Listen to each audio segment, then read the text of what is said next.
প্রিয় শিক্ষার্থীবৃন্দ, আসসালামু আলাইকুম। আশা করি তোমরা সকলে ভালো আছো। খাজা রহমত আলী কলেজের অনলাইন শিক্ষা কার্যক্রমের থেকে আজকের এই ক্লাসে তোমাদের স্বাগত জানাচ্ছি। আমি আব্দুল মান্নান, প্রভাষক, ব্যবস্থাপনা বিভাগ। শিক্ষার্থীবৃন্দ, বিশেষ পরিস্থিতিগত কারণে আমরা তোমাদেরকে ক্লাসরুমে ক্লাস নিতে পারছি না। এই পরিস্থিতিতে তোমাদের শিক্ষা কার্যক্রম যাতে ব্যাহত না হয় এবং তোমরা একাদশ শ্রেণীতে নতুন যারা ভর্তি হয়েছ তোমাদের শিক্ষা কার্যক্রম অব্যাহত থাকে সেই লক্ষ্যে আমাদের এই অনলাইন শিক্ষা কার্যক্রম। আজকে আমি ব্যবসায় শিক্ষা বিভাগের ব্যবস্থাপনা বিষয়ের প্রথম পত্র সংগঠন বা ব্যবসায় পরিচিতি এই পত্র থেকে আলোচনা করব। শিক্ষার্থীবৃন্দ, তোমরা জানো আমি গত ক্লাসে তোমাদেরকে এই অংশের ব্যবসায়, শিল্প, বাণিজ্য, ব্যবসার বৈশিষ্ট্য, ব্যবসার আওতা বা পরিধি এই বিষয়টি নিয়ে আলোচনা করেছি। আশা করি তোমরা এ সম্পর্কে জানতে পেরেছ। তো আজকে আমি তোমাদের সামনে আলোচনা করব শিল্প নিয়ে।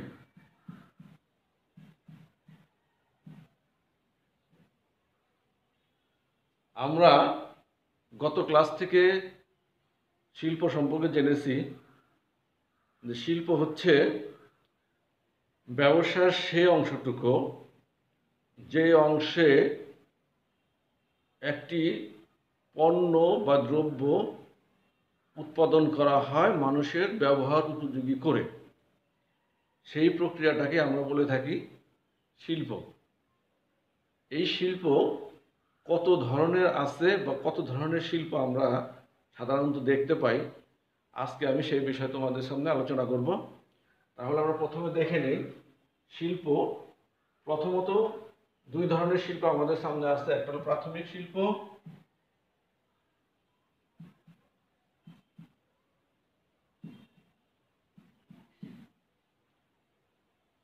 এখন আসে প্রাথমিক শিল্প কি।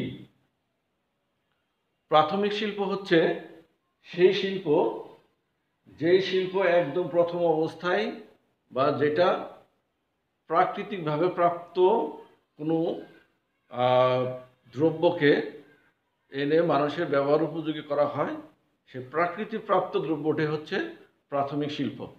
যেমন প্রাথমিক শিল্পের মধ্যে পড়ে যেমন লোহা আকরিক থেকে উৎপাদিত হয়। এই লোহা আমরা প্রাথমিক অবস্থায় আকরিকটা পাই খনিজ থেকে, আর এই খনিজ থেকে লোহা প্রাপ্তিটা হলো প্রাথমিক শিল্প। ঠিক একইভাবে আমরা ধান, গম এই ধরনের কৃষিজ দ্রব্যাদি পাই কৃষিক্ষেত্র থেকে, তাই কৃষি কাজটা হচ্ছে প্রাথমিক শিল্প। ঠিক একইভাবে আমরা সমুদ্র বা নদী থেকে মৎস্য আহরণ করি, সেটা পরবর্তীতে আমাদের ব্যবহার উপযোগী হিসাবে তৈরি করি। এই সমুদ্র বা নদীর থেকে যে মৎস্য আহরণ করা হয় বা সমুদ্র এবং নদীর থেকে মৎস্য আহরণ করাটা হচ্ছে প্রাথমিক শিল্প। তাহলে আশা করি প্রাথমিক শিল্প সম্পর্কে তোমরা এখন বুঝতে পারছো। প্রাথমিক শিল্প হচ্ছে একদম প্রাথমিক অবস্থায় প্রকৃতি থেকে প্রাপ্ত সে সমস্ত কর্মকাণ্ড বা ব্যবসা। সেক্ষেত্রে খনি থেকে আকরিক আহরণ বা কৃষি শিল্প এগুলো প্রাথমিক শিল্পের অন্তর্ভুক্ত। এখন আসো দেখা যাক শিল্প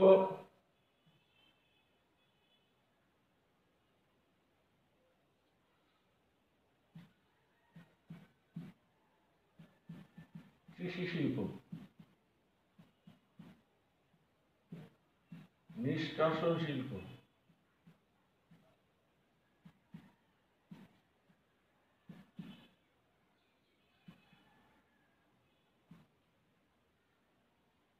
প্রজনন শিল্প।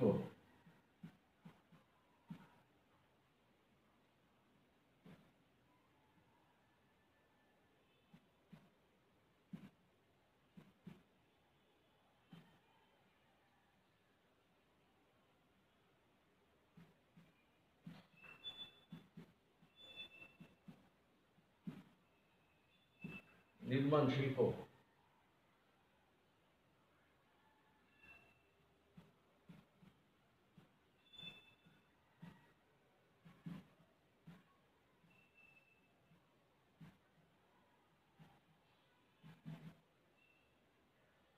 এবং সেবা পরিবেশন শিল্প। তো আমরা এই ধরনের শিল্পগুলোকে সাধারণত ব্যবসায় আমরা দেখতে পাই। ফার্স্টে আসি কৃষি শিল্প। কৃষি শিল্প কি?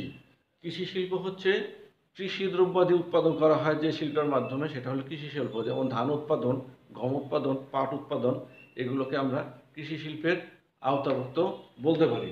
পরবর্তী আসে নিষ্কাশন শিল্প। হ্যাঁ, নিষ্কাশন শিল্প কি? নিষ্কাশন শিল্প হচ্ছে প্রকৃতি থেকে কোনো কিছু আহরণ করা। যেমন আমরা যদি নদীর থেকে মাছ আহরণ করে সেই মাছ বাজারে এনে বিক্রি করি, এই ধরনের ব্যবসাটাকে আমরা বলবো বা এই শিল্পটাকে আমরা বলবো নিষ্কাশন শিল্প। ঠিক একইভাবে খনির থেকে যদি আকরিক আহরণ করে আমরা লোহা উৎপাদন করে ব্যবহার করি, সেটা হবে নিষ্কাশন শিল্প। বনের থেকে কাঠ সংগ্রহ করে যদি সেটাকে আমরা ফার্নিচার হিসেবে তৈরি করি, সেটা হবে নিষ্কাশন শিল্প। এরপর আসে প্রজনন শিল্প। প্রজনন শিল্প, আমরা সেই ধরনের শিল্পকে প্রজনন শিল্প বলবো যেই শিল্পের সাথে লাইফ বা জীবনের বৃদ্ধি বা নতুন জীবনের সৃষ্টির সম্পর্ক রয়েছে। যেমন হ্যাচারি।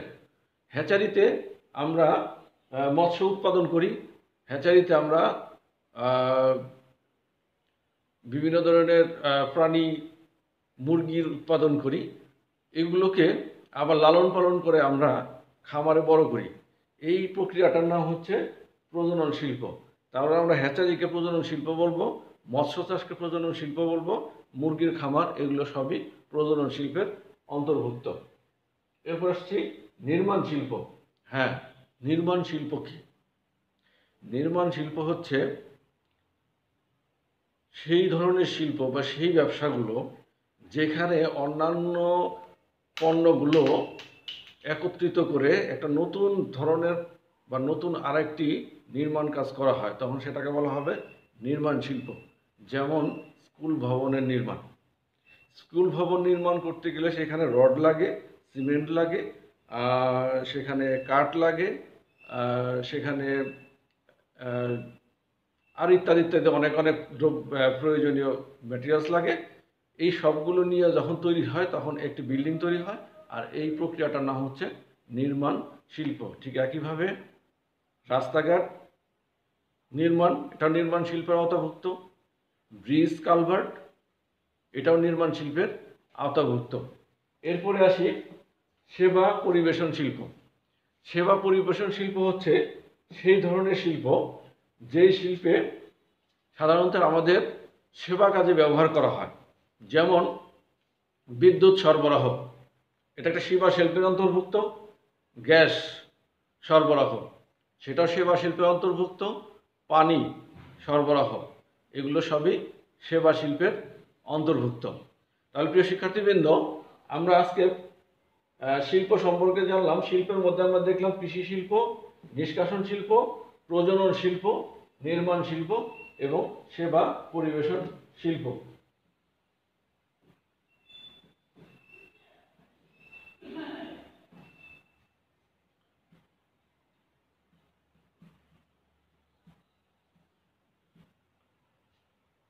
তো আমরা এখন শিল্পর পরে আমরা দেখব বাণিজ্য।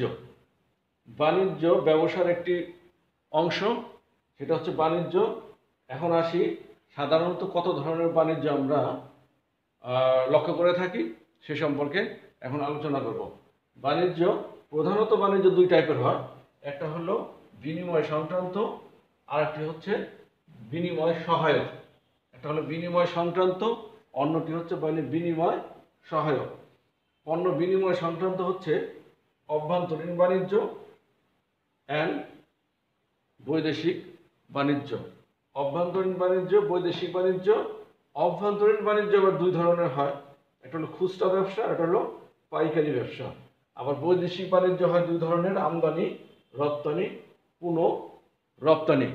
এরপর আমরা দেখলাম বিনিময় সহায়ক, অর্থাৎ ব্যবসা বাণিজ্যকে সহযোগিতা করে যে সমস্ত উপাদানগুলো, তার মধ্যে আছে ব্যাংক, নিজেও একটা ব্যবসা, বীমা, পরিবহন, গোদামজাতকরণ, বাজারজাতকরণ। এরা সবাই বাণিজ্যের বিভিন্ন বাণিজ্যিক কার্যক্রমকে সহায়তা করে এবং নিজেও একটা ব্যবসা প্রতিষ্ঠান। তাহলে দেখা যাক বাণিজ্য যেমন পণ্য বিনিময় সংক্রান্ত যে সমস্ত কর্মকাণ্ডগুলো ঘটে বাণিজ্যের, সেটা হলো পণ্য বিনিময় বাণিজ্য। এই সাধারণত দুই ধরনের আমরা দেখতে পাই, একটা হচ্ছে অভ্যন্তরীণ আর একটা হচ্ছে বৈদেশিক। অভ্যন্তরীণ কোনগুলা? অভ্যন্তরীণ বাণিজ্য হচ্ছে একটি দেশের অভ্যন্তরে অর্থাৎ দেশের ভিতরে যে সমস্ত বাণিজ্যিক কার্যক্রমগুলো সংগঠিত হয় সেগুলোকে আমরা বলবো অভ্যন্তরীণ বাণিজ্য। যেমন ঢাকা থেকে পণ্য ক্রয় করে দেশের বিভিন্ন জায়গায় বিক্রি করা, রাজশাহী থেকে ফজলি আম ক্রয় করে দেশের বিভিন্ন অঞ্চলে বিক্রি করা, ঝিটকার হাজারি গুড় দেশের বিভিন্ন জায়গায় নিয়ে বিক্রি করা, এসবগুলোই হচ্ছে অভ্যন্তরীণ বাণিজ্য। আর দ্বিতীয়টি হচ্ছে বৈদেশিক বাণিজ্য। বৈদেশিক বাণিজ্য হচ্ছে যখন ব্যবসাটা হয় দুটি দেশের মধ্যে, অর্থাৎ একটি দেশের পণ্য যখন অন্য দেশে বিক্রি করা হয় এবং অন্য দেশের পণ্য যখন আবার আমদানি করা হয়, এই যে আমদানি রপ্তানি বাইরের দেশের সাথে ক্রয় বিক্রয়, এটার নামই হচ্ছে বৈদেশিক বাণিজ্য। বৈদেশিক বাণিজ্য আমরা দুই ধরনের লক্ষ্য করে থাকি, একটা হচ্ছে আমদানি আর একটা হচ্ছে রপ্তানি। আমদানি কি? এখন প্রশ্ন আসে আমদানি কি? আমদানি হচ্ছে আমরা যখন ভিন দেশ থেকে অন্য একটা দেশ থেকে নিজের দেশে পণ্য কিনে নিয়ে আসব, এই প্রক্রিয়াটাকে আমরা বলবো পণ্য আমদানি। ঠিক একইভাবে যখন আমরা নিজের দেশের পণ্য অন্য কোনো একটা রাষ্ট্রের কাছে বিক্রি করব বা অন্য কোনো রাষ্ট্রের কোনো ব্যবসার কাছে আমরা বিক্রি করব, এই ব্যবসাটার নাম হচ্ছে রপ্তানি। আর এই প্রক্রিয়াটার টোটাল প্রক্রিয়াটার নাম হচ্ছে বৈদেশিক বাণিজ্য। আর অভ্যন্তরীণ বাণিজ্য হচ্ছে আবার দুই ধরনের, একটা হচ্ছে খুচরা আর একটা হচ্ছে পাইকারি। হ্যাঁ, খুচরা কোনগুলা? খুচরা হচ্ছে একদম ব্যবসা বাণিজ্যের সর্বশেষ অংশ, যেখান থেকে আমরা ভোক্তারা সরাসরি পণ্য ক্রয় করি এবং সেটাকে ভোগের কাজে ব্যবহার করি। এই কাজটা যেখান থেকে আমরা ক্রয় করলাম, এই ক্রয়টার নাম হচ্ছে খুচরা ব্যবসা। আর একজন খুচরা ব্যবসায়ী যখন একটু বেশি পরিমাণে পণ্য যে স্থান থেকে ক্রয় করে আনেন, ওই প্রক্রিয়াটা হচ্ছে পাইকারি। আর এটা অভ্যন্তরীণ বাণিজ্যের অংশ। এরপরে আসে আমরা পুনঃরপ্তানি কি? পুনঃরপ্তানিও বাণিজ্যের একটি বৈদেশিক বাণিজ্যের একটি অংশ। পুনঃরপ্তানি হচ্ছে একটি দেশ থেকে পণ্য আমদানি করে সেই পণ্যটি যদি আমরা আবার তৃতীয় কোনো দেশের নিকট বিক্রি করে দেই, এই প্রক্রিয়াটির নাম হচ্ছে পুনঃরপ্তানি। অর্থাৎ আমরা যদি চীন থেকে তুলা আমদানি করি বা কাপড় আমদানি করে সেই আমদানিকৃত কাপড় পরবর্তীতে আমরা যদি যুক্তরাষ্ট্র বা ভারত এই ধরনের অন্য কোনো রাষ্ট্রের কাছে সেল করে দেই বা বিক্রি করে দেই, সেটা হবে পুনঃরপ্তানি। তাহলে শিক্ষার্থীবৃন্দ, আমরা বাণিজ্যের অংশগুলো দেখলাম। বাণিজ্য প্রধানত দুই ধরনের, একটা পণ্য বিনিময়ে আর একটা হলো বিনিময় সহায়ক। পণ্য বিনিময় সাধারণত দুই টাইপের হয়, অভ্যন্তরীণ বাণিজ্য দু ধরনের, খুচরা পাইকারি। আর বৈদেশিক বাণিজ্য সেটা দুই ধরনের, আমদানি এবং রপ্তানি। এখন আমরা দেখি বিনিময় সহায়ক কার্যক্রমগুলো কি কি। এক, ব্যাংক সরাসরি অর্থ সরবরাহ করেও ব্যবসাকে বা বাণিজ্যকে সহায়তা করে এবং ব্যাংকের মাধ্যমেই বৈদেশিক ব্যবসাগুলো সাধারণত ব্যাংকের মাধ্যমে হয়ে থাকে। বিমাও অর্থ সরবরাহকারী প্রতিষ্ঠান, আবার ঝুঁকি বহনকারী একটি প্রতিষ্ঠান। ব্যবসার ক্ষেত্রে বীমারও গুরুত্ব বা ভূমিকা রয়েছে। বাণিজ্যে বীমা নিজেও একটা ব্যবসা এবং সে বাণিজ্যকে সহায়তা করে। পরিবহন, আমরা জানি বাণিজ্যের সবচেয়ে গুরুত্বপূর্ণ অংশটি হলো পরিবহন, অর্থাৎ পণ্য এক স্থান থেকে অন্য স্থানে অবশ্যই আমাকে ক্রয় করে নিয়ে যেতে হবে, এটাই হচ্ছে পরিবহন। গুদামজাতকরণ, গুদামজাতকরণ একসঙ্গে অনেকগুলি পণ্য ক্রয় করলে সেই পণ্যটাকে আমরা পরবর্তীতে ধীরে ধীরে বিক্রি করতে পারি। আর এই অনেকগুলি পণ্য অবশ্যই কোথাও না কোথাও রাখতে হবে। সে রেখে দেওয়ার জায়গাটি হলো গুদামজাতকরণ। এরপর আসে বাজারজাতকরণ। বাজারজাতকরণ হচ্ছে আমরা উৎপাদিত পণ্যগুলো ভোক্তার নিকট পৌঁছে দেওয়ার জন্য যে প্রক্রিয়াগুলো অবলম্বন করো, এই সবগুলিকে নিয়ে হচ্ছে বাজারজাতকরণ। তো শিক্ষার্থীবৃন্দ, আজকে ছিল আমাদের আলোচনার এইটুই ছিল আলোচনার বিষয়বস্তু। আশা করি তোমরা এই আলোচনা থেকে উপকৃত হবে এবং পরবর্তীতে বাকি ক্লাসগুলো আমরা পরবর্তীতে আলোচনা করব। তোমরা এরপরের ক্লাসগুলোতে আমার সাথে থাকবে এবং আমরা এইভাবেই আমাদের পড়াশোনাগুলো চালিয়ে যাব। তো সবাইকে এখানে ধন্যবাদ। সবাই ভালো থেকো, সুস্থ থেকো।